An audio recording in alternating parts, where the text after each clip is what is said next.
Hello students, welcome to step up academy. मैं अंजलि सिंह कुशवाहा और मैं हूं आपकी biology tutor.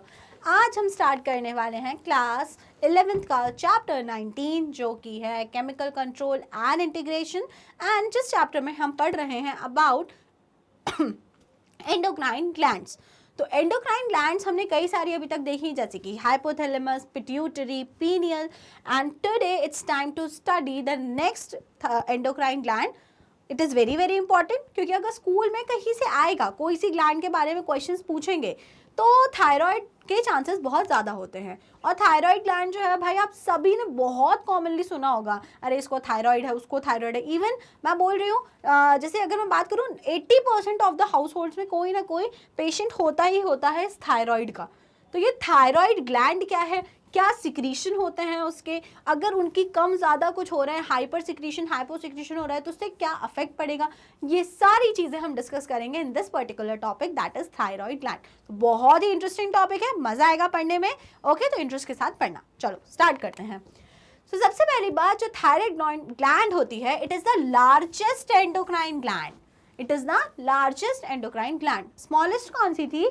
Smallest was the pineal gland, है ना। तो पीनियल ग्लैंड जो थी वो बहुत ही स्मॉल ग्लैंड होती है। और वहीं हम बात करें थायराइड ग्लैंड की, तो it is the largest endocrine gland, सबसे बड़ी एंडोक्राइन ग्लैंड होती है हमारी बॉडी की। ओके, अब लार्जेस्ट एंडोक्राइन ग्लैंड है, ठीक है। अब हम इसका स्ट्रक्चर देख लेते हैं कि एंडोक्राइन ग्लैंड होती कहाँ पे है और किस टाइप की दिखती है। It is the largest endocrine gland. It include 2 lobes located on either side of the trachea. तो मैं अगर अपने ट्रेकिया को, मैं अभी अपने गर्दन को यहाँ से काटूँ, है ना, तो मुझे इस वाले रीजन में मिलेगी ट्रेकिया और इस वाले रीजन में मुझे मिलेगी थायराइड ग्लैंड। एंड जो थायराइड ग्लैंड होती है, आप उसको देखो, वो बटरफ्लाई शेप की होती है। कैसी होती है? बटरफ्लाई शेप की। आपको दिख रही है? ये देखो, ये है बटरफ्लाई। ये एक विंग हो गया बटरफ्लाई का, देन ये उसका सेंटर पार्ट हो गया, and then the second wing of the butterfly. So butterfly shape की कोई अगर क्वेश्चन आता है, which endocrine gland is a butterfly shaped endocrine gland, तो आप क्या आंसर करोगे? The answer will be thyroid gland. कैसे प्रेजेंट है थायराइड ग्लैंड? आप देख रहे हो, ये हमारा ट्रेकिया है, जहाँ पे हमारे वोकल कॉर्ड लैरिंग्स प्रेजेंट होता है। लैरिंग्स के जस्ट नीचे जो हमारी थायराइड ग्लैंड होती है वो प्रेजेंट होती है। थायराइड ग्लैंड जो होती है उसके 2 लोब्स होते हैं, आपको दिख रहा है, the right lobe and the left lobe.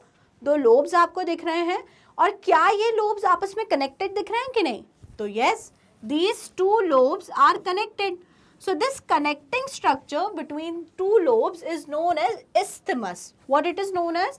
That connecting structure is known as isthmus, which is the connective tissue. ठीक है, समझ में आई बात? सो क्या हमने समझा थायराइड के बारे में कि ठीक है, थायराइड ग्लैंड जो होती है वो largest gland of the body होती है। कहाँ सिचुएटेड होती है? तो just below the vocal cords और एट ट्रेकिया। आप तो याद रख लो, just below the vocal cords और on both side of the trachea. कितनी लोब्स होती हैं थायराइड ग्लैंड में? तो थायराइड ग्लैंड में 2 लोब्स होती हैं, right lobe and the left lobe. जो दोनों लोब्स होती हैं थायराइड ग्लैंड की, it is connected by a connective tissue known as isthmus। तो बीच में जो कनेक्टिंग स्ट्रक्चर है, this part is the isthmus। Then thyroid gland is composed of follicles and the stromal tissue. तो अगर हम थायराइड ग्लैंड की हिस्टोलॉजी देखते हैं, मतलब हम जो भी इसके अंदर टिश्यू प्रेजेंट हैं उनकी स्टडी करते हैं, तो हमें थायराइड ग्लैंड के अंदर कुछ ऐसा स्ट्रक्चर दिखता है। कुछ इसके अंदर ऐसे फॉलिकल्स होते हैं। थायराइड ग्लैंड के अंदर क्या होते हैं? कुछ इस टाइप के फॉलिकल्स होते हैं, और कुछ यहाँ पे एक्स्ट्रा पार्ट होता है, छोटी छोटी सेल्स होती हैं, which is refer to as stromal tissue, which is refer to as stromal tissue. तो थायराइड ग्लैंड की हिस्टोलॉजी आप देखोगे तो आपको क्या 2 चीजें दिखती हैं? Number 1, you see the follicles, और follicles are lined by some cells. Follicle के अंदर ये जो सेल्स होती हैं इन्हें हम बोलते हैं फॉलिक्यूलर सेल्स। तो फॉलिकल्स होते हैं विच आर लाइंड बाय, ये जो आपको मैंने सेल्स इसके अंदर बना के दिखाई हैं, these are the follicular cells. And the outside remaining tissue जो भी बाहर प्रेजेंट है, it is the stromal tissue. तो थायराइड ग्लैंड के अंदर क्या 2 चीजें होती हैं? बोलो जल्दी से। फॉलिकल्स, और इनके अंदर lined by follicular cells and the stromal tissue. अब अगर हम बात करें तो भाई ये कर क्या रहे हैं? ये 2 अलग अलग स्ट्रक्चर हैं, तो उनके कुछ 2 अलग अलग काम भी होंगे। सो थायराइड ग्लैंड की बात करें तो it secrete total of 3 hormones. जो हमारी थायराइड ग्लैंड है it secrete total of 3 hormones. कैसे, कौन कौन से 3 हॉर्मोन? सबसे पहले T3, then T4 and last hormone is TCT, thyrocalcitonin. लिख देती हूँ मैं TCT का full form, thyrocalcitonin, thyrocalcitonin, thyrocalcitonin. तो अब भाई इसके नाम में कैल्शियम आ रहा है, इस हार्मोन के नाम में, तो भाई क्या करता है ये hormone? So this hormone decreases calcium level, decrease calcium level in blood. Serum calcium level लिख देती हूँ मैं। तो जो हमारा सीरम कैल्शियम लेवल होता है, तो थायरोकैल्सिटोनिन जो होता है it decrease serum calcium level, serum calcium level को कम करता है दिस हार्मोन थायरोकैल्सिटोनिन। अब ये जो 3 हार्मोन्स बताने का मेरा मोटिव था वो क्या था? जो TCT है, थायरोकैल्सिटोनिन है, it is released by this stromal tissue. Stromal tissue से रिलीज होता है TCT, thyrocalcitonin, and this T3 and T4 they are secreted by the follicles or the follicular cell। तो फॉलिकल्स के अंदर जो भी फॉलिकुलर सेल्स होती हैं they are responsible for the synthesis of T3 and T4, T3 and T4। समझ आई बात? तो जो थायराइड के हार्मोन्स होते हैं, कितने हार्मोन सिक्रीट करती है thyroid gland? 3 hormones, T3, T4 and TCT, thyrocalcitonin. T3 और T4 जो होते हैं they are released by this follicular cells और द फॉलिकल एंड यहाँ पे लिख देती हूँ, देखो T3, यहाँ पे मैं लिख देती हूँ T3 और T4, और जो TCT है it is secreted by the stromal tissue. Okay, clear हुई हिस्टोलॉजी और कौन सा हार्मोन कहाँ से रिलीज होता है? चलिए बढ़िया, अब हम आगे चलते हैं और कुछ बातें देख लेते हैं। Follicular cells secrete the following hormone: thyroxine, which is known as tetraiodothyronine T4 और the triiodothyronine T3। तो फॉलिक्यूलर सेल्स जो होती हैं भाई, फॉलिक्यूलर सेल्स वो सिक्रीट करती हैं दोनों hormone T3 and T4 and the next hormone is thyrocalcitonin which is more specifically secreted by the stromal tissue. जो स्ट्रोमल टिश्यू वाला पार्ट है वो सिक्रीट करता है दिस थायरोकैल्सिटोनिन। ओके, अब अगला सवाल ये है कि ये थायराइड हार्मोन्स रिलीज कैसे हुए, तो हम इसको थोड़ा सा देख लेते हैं। How it is regulated, what is the mechanism of regulation of thyroid hormone. तो आप जानते हो कि जो हाइपोथैलेमस होता है, हाइपोथैलेमस वाज क्या था, मैंने बताया था हाइपोथैलेमस के बारे में आपको। Hypothalamus was master of master endocrine gland. Hypothalamus एक ऐसी एंडोक्राइन ग्लैंड होती है जो किसको रेगुलेट करेगी? जो रेगुलेट करती है पिट्यूटरी को। तो हाइपोथैलेमस से रिलीज होता है thyroid releasing hormone TRH। What does hypothalamus secrete? What does hypothalamus release? Hypothalamus release a factor which is thyroid releasing hormone. This thyroid releasing hormone acts on the pituitary hormone. This TRH किस पे काम करता है? ये TRH जाके काम करता है पिट्यूटरी पे, और पिट्यूटरी से रिलीज कराता है TSH, थायराइड स्टिम्युलेटिंग हार्मोन। क्या रिलीज कराता है? Thyroid stimulating hormone. And this thyroid stimulating hormone acts on this thyroid stimulating hormone acts on thyroid gland. किस पे आगे काम करेंगे? थायराइड ग्लैंड पे। And it will leads to the release of T3 and T4। समझ आई आपको पूरी कहानी? सो TRH इसका फुल फॉर्म क्या है? Thyroid releasing hormone. Thyroid releasing hormone किससे रिलीज होता है? हाइपोथैलेमस से। तो हाइपोथैलेमस से रिलीज होता है thyroid releasing hormone which act on pituitary and it leads to the release of thyroid stimulating hormone from pituitary. तो पिट्यूटरी हार्मोन TSH रिएक्ट जाके एक्शन करता है on the thyroid gland which leads to the release of T3 and T4। और T3 T4 का क्या full form है? T3 is triiodothyronine and T4 is tetraiodothyronine. Triiodothyronine and T4 is tetraiodothyronine. T4 is also known as thyroxine. T4 को क्या बोलते हैं हम लोग? थायरॉक्सिन। तो जब भी आप कभी सुनते हो कि उनको थायराइड हो गया है, तो थायराइड के दो टर्म्स होते हैं, हाइपर, हाइपो। अच्छा ये बातें मैं क्यों बता रही हूँ, बिकॉज ये एज अ बायो स्टूडेंट आपको जानना ज़रूरी है। बिकॉज लोग बोलते हैं अरे दो टाइप के थायराइड होते हैं, एक में ना इंसान मोटा होता चला जाता है और एक ना पतले होने वाला थायराइड भी होता है, उसमें ना इंसान पतला होता चला जाता है। तो भाई लोग जो बिल्कुल बेसिक लैंग्वेज में बातें बोलते हैं वो सही होती हैं, बस उनको रीज़न नहीं पता होता कि what is the correct reason, but जो बातें वो बोलते हैं दे आर टोटली करेक्ट। तो यही थायराइड हार्मोन अगर ये बढ़ जा रहे हैं, थायराइड हार्मोन्स ये बढ़ जा रहे हैं, दैट इज हाइपरथायरॉयडिज्म, थायराइड बढ़ गया है। और अगर यही हार्मोन्स कम हो जा रहे हैं तो it will be known as hypothyroidism. तो अभी जब हम क्लिनिकल कंडीशंस देखेंगे तो उसमें हम ये चीज़ें समझ जाएंगे, लेकिन अभी आपको ये समझ आना चाहिए कि T3 T4 how they are released, और इसको हम लोग नेगेटिव फीडबैक मैकेनिज्म बोलते हैं। क्या बोलते हैं इसको हम लोग? Negative feedback mechanism. ओके तो सबसे पहले क्या होता है भाई, हाइपोथैलेमस से रिलीज होता है थायराइड रिलीजिंग हार्मोन।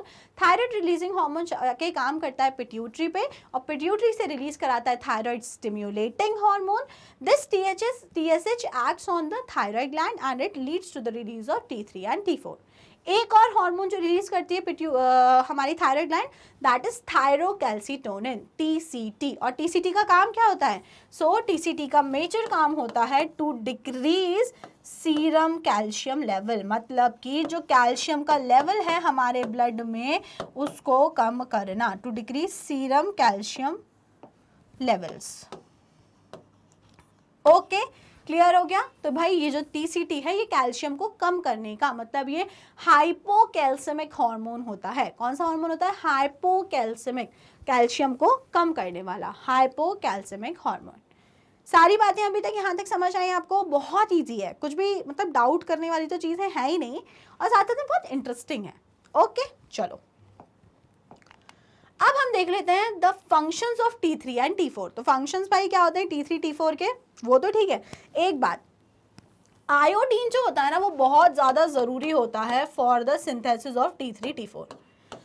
जब भी T3 और T4 बॉडी में बन रहे हैं, follicular cells of thyroid gland के अंदर बन रहे हैं, अगर आयोडीन नहीं हुआ तो T3 T4 नहीं बन पाएंगे। तो इसीलिए iodine is very very essential for T3 T4। ये बात अभी याद रखो, आगे मेंशन है तब रीजन बता दूंगी मैं। फंक्शंस देख लेते हैं हम लोग थायराइड के। तो भाई क्या क्या फंक्शंस होते हैं हार्मोन्स के, थायराइड हार्मोन्स के?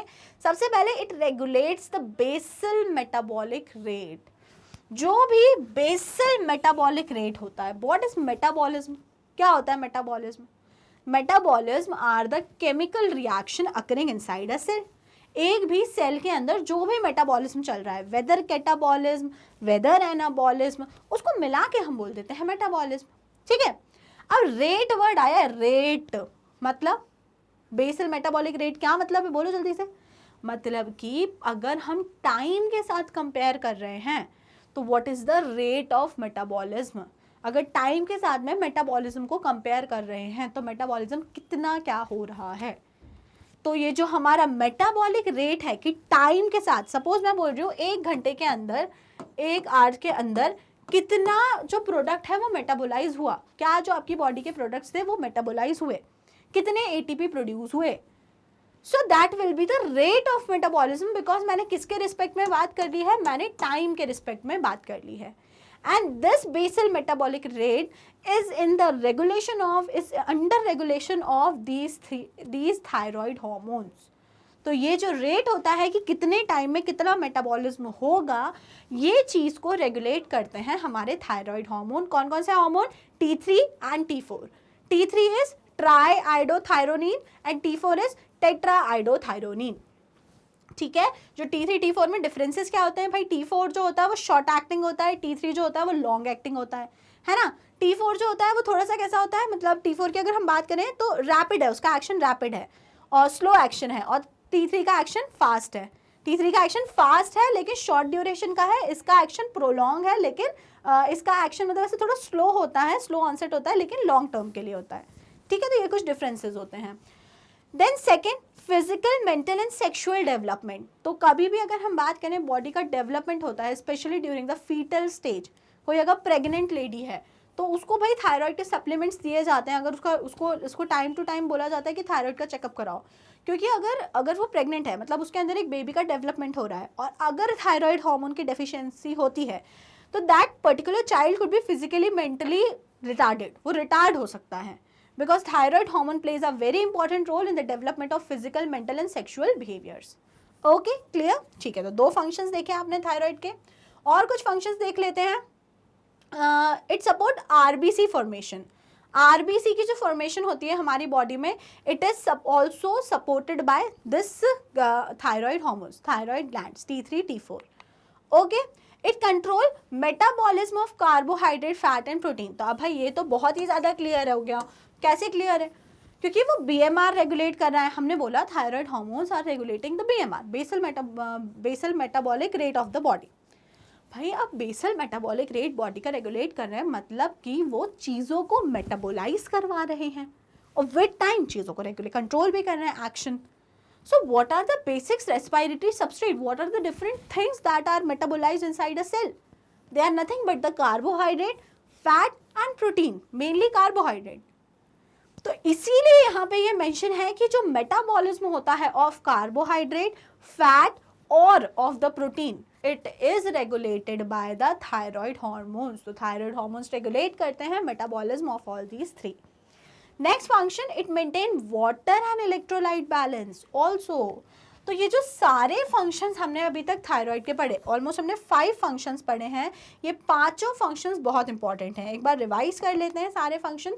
सबसे पहले रेगुलेशन, यहाँ से देख लो, regulation of BMR, basal metabolic rate, then it regulate physical, mental and sexual development, then it support RBC formation, then it control metabolism of carbohydrate, fats and protein, then it maintain water and electrolyte balance. So all these 5 function of thyroid is very very important.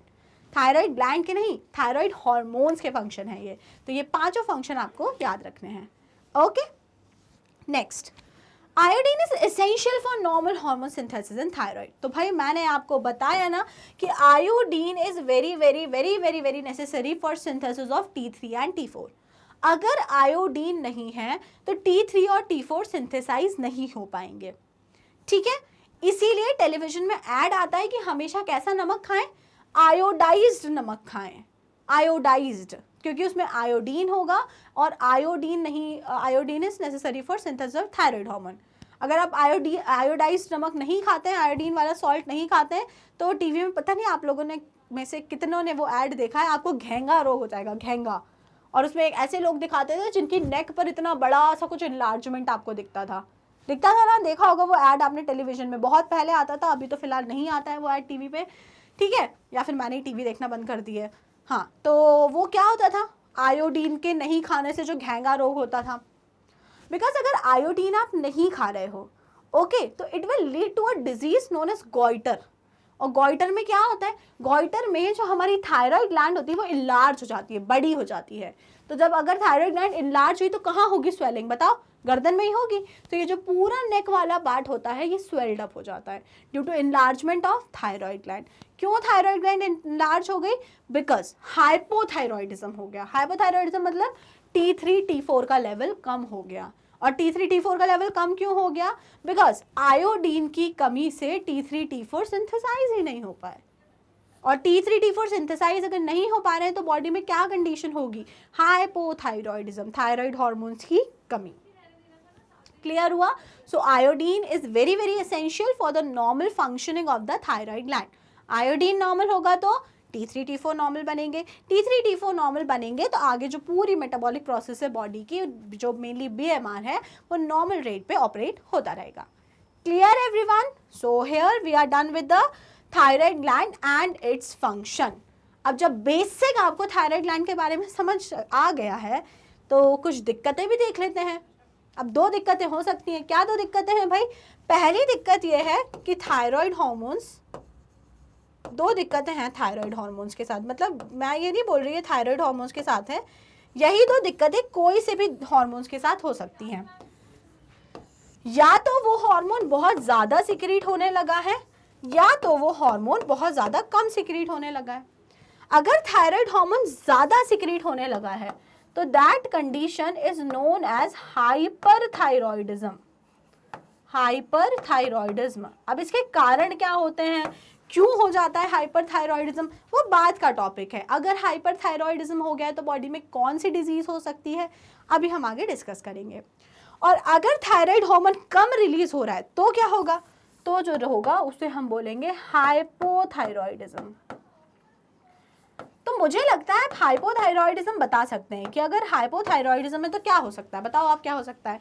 BMR affect होगा, proteins carbohydrate fat का metabolism affect होगा, RBC synthesis affect होगा, और क्या affect होगा भाई, जो water और इलेक्ट्रोलाइट बैलेंस बॉडी का था वो अफेक्ट होगा। तो जो भी फंक्शन आपने थायराइड हार्मोन्स के देखे, और अगर थायराइड हार्मोन कम रिलीज हो रहा है तो all those functions will be affected. Easy हो गया कि नहीं हो गया, खुद ही सोचो। ठीक है, तो अब हमें थायराइड हार्मोन में ये दोनों चीजों को कवर करना होगा, हाइपोथायरॉयडिज्म एंड हाइपरथायरॉयडिज्म। पहले हम देख लेते हैं हाइपोथायरॉयडिज्म। तो हाइपोथायरॉयडिज्म से रिलेटेड जो मोस्ट कॉमन डिजीज होता है it is goitre. It is goitre. Goitre is the most common disease associated with hypothyroidism. अगर हाइपोथायरॉयडिज्म हो रहा है मतलब कि कौन से हार्मोन्स की डेफिशिएंसी हो रही है, इसका सीधा मतलब है T3 hormones, T3 T4 hormones का जो लेवल है बॉडी में वो डिक्रीज हो रहा है। और जब T3 T4 हार्मोन्स जो है बॉडी में डिक्रीज हो रहे हैं तो उससे क्या कंडीशन होगी, hypothyroidism, and it will lead to goitre. क्या होता है goitre, in goitre there is enlargement of thyroid gland due to deficiency of iodine.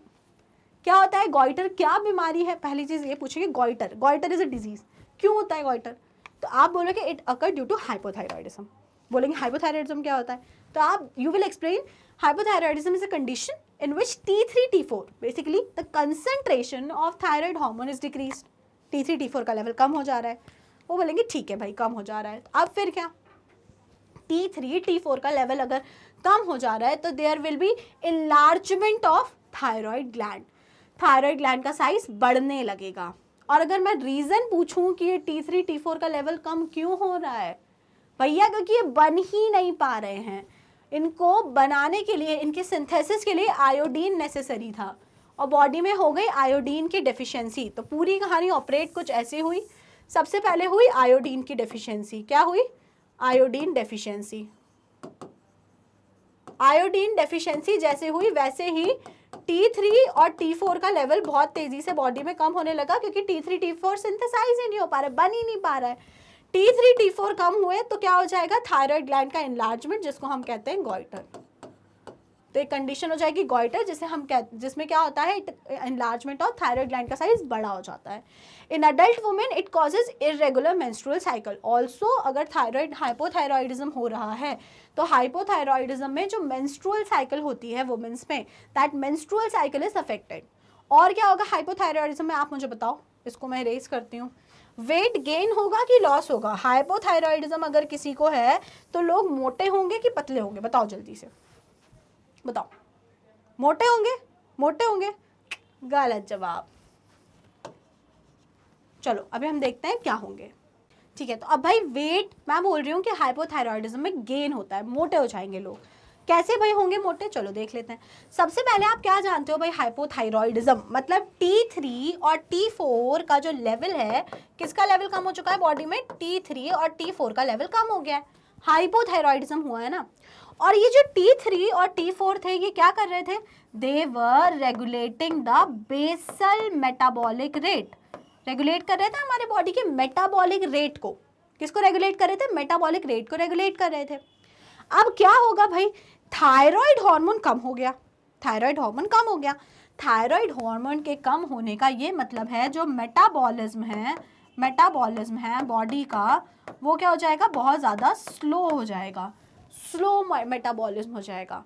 अब जैसे फैट्स हैं तो फैट्स मेटाबोलाइज ही नहीं हो रहे हैं, कार्बोहाइड्रेट्स हैं, कार्बोहाइड्रेट मेटाबोलाइज ही नहीं हो पा रहे हैं। क्यों नहीं हो पा रहे हैं मेटाबोलाइज, क्योंकि T3 T4 का लेवल कम हो गया है। अब जब T3 T4 का लेवल कम हो गया, कार्बोहाइड्रेट और फैट मेटाबोलाइज नहीं हो पा रहे हैं, तो वो क्या करेंगे, they will definitely store as fat. वो फैट की तरह बॉडी में एडिपोज टिश्यू में स्टोर होते जाएंगे और इसीलिए पर्सन विल गेन वेट। तो इसीलिए हमेशा आप याद रखो हाइपोथायरॉयडिज्म में वेट गेन होता है। जो पेशेंट होगा उसका वेट जो होगा अचानक से बढ़ने लगेगा। तो जब कोई अचानक से मोटा होने लगता है तो आप उसे कहते हो ना, अरे यार थायराइड का टेस्ट करा लो, कहीं तुम्हें थायराइड तो नहीं हो गया है। तो अगर किसी को थायराइड है और उसका वेट गेन होता जा रहा है, वेट बढ़ता जा रहा है, इसका मतलब उसे कौन सा थायराइड है, हाइपो कि hyper? That means the person is suffering from hypothyroidism. Okay, अब एक और चीज सुनो, जब भी आप थायराइड का टेस्ट कराओगे तो थायराइड के टेस्ट में ना 3-4 चीजें लिखी आती हैं, level of T3, T4 and TSH, T3 and T4।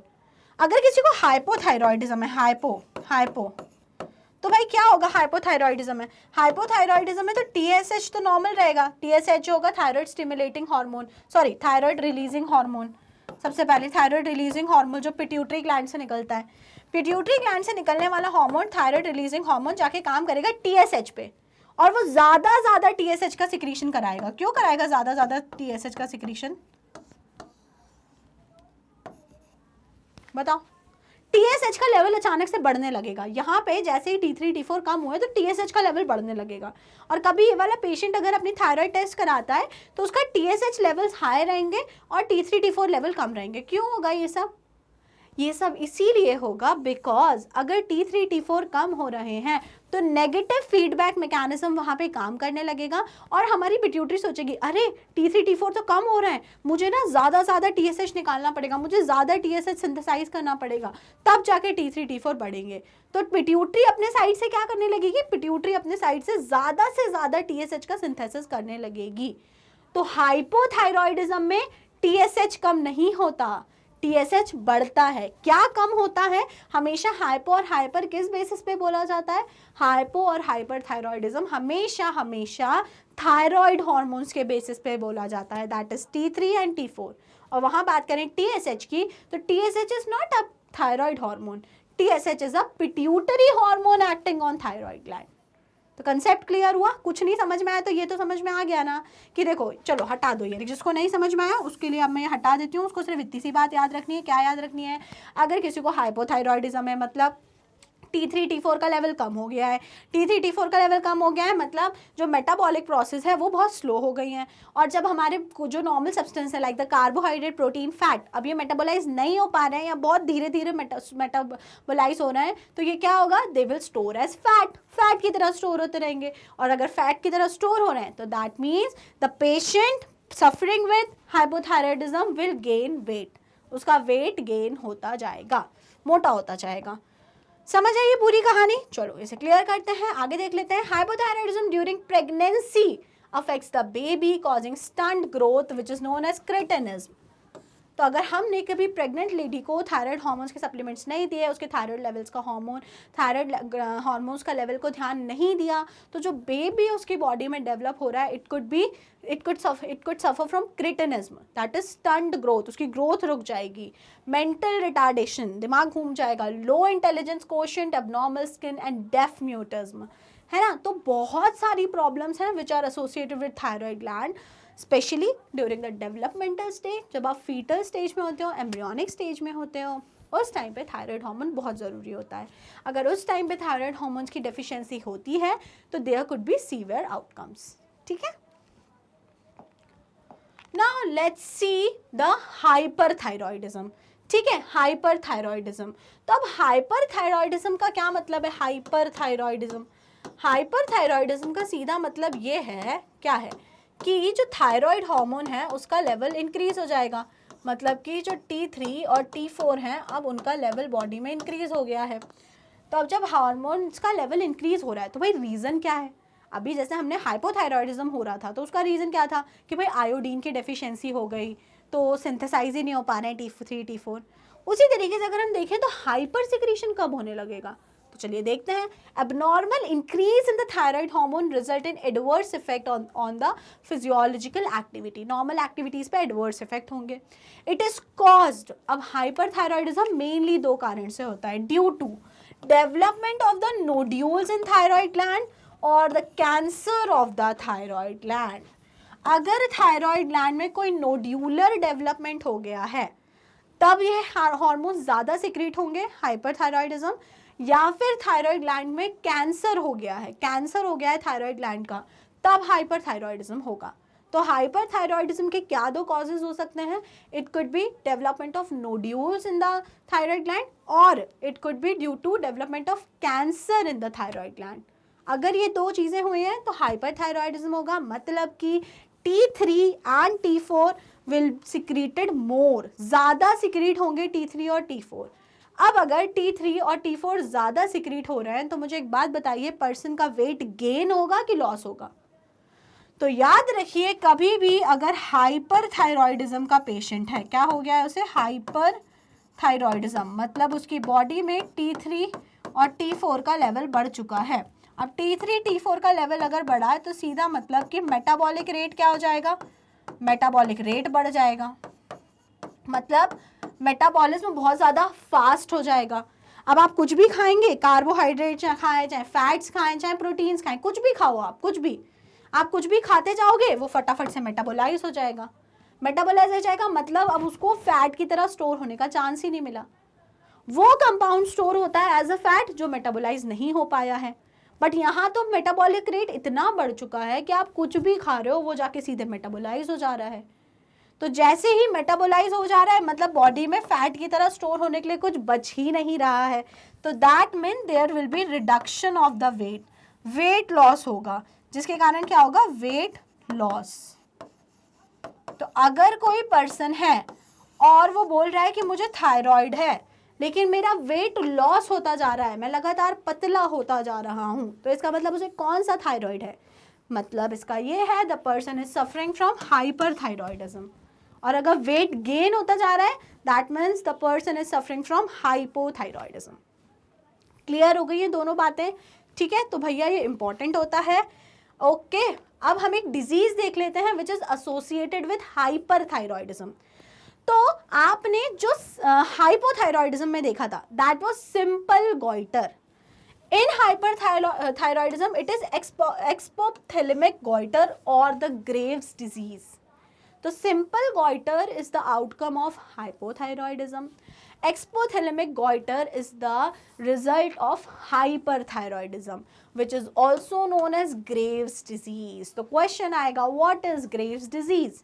तो आपको एक्सप्लेन करना होगा it is a form of hyperthyroidism। Graves disease कब होता है? when there is hyper secretion of thyroid hormone or when there is hyperthyroidism। क्या हो जाता है भाई हमारे ग्रेव्स डिजीज में? What are the symptoms of grave disease? There is enlargement of thyroid gland, thyroid gland enlarge हो जाती है। There is protrusion of eye balls, ये जो आपको आंखें बड़ी बड़ी दिख रही हैं तो आपको घूर नहीं रहे, rather these two are suffering from exophthalmic goitre और Graves disease, that is why their eyes are protruded and increased BMR and weight loss. तो आप जानते हैं भाई अगर हाइपरथायरॉयडिज्म है तो ये दोनों सिम्टम्स तो बताने की ज़रूरत ही नहीं है। BMR बढ़ जाएगा, बेसल मेटाबॉलिक रेट जो है वो इंक्रीज हो जाएगा and there will be weight loss, person का वेट जो है वो कंसिस्टेंटली कम होता जाएगा। Okay, clear? समझ आई आपको ग्रेव्स डिजीज की कहानी?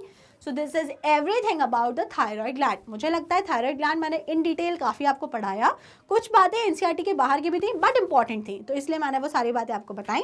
अगर आपको कुछ भी नहीं समझ में आया हो तो और डाउट रह गया हो तो अपने डाउट्स पूछ लीजिए और सब कुछ समझ में आ गया है। ओके, तो फिर जल्दी से वीडियो को कर दीजिए लाइक और स्टेप अप अकेडमी को कर लीजिए subscribe. Okay, tata, bye bye.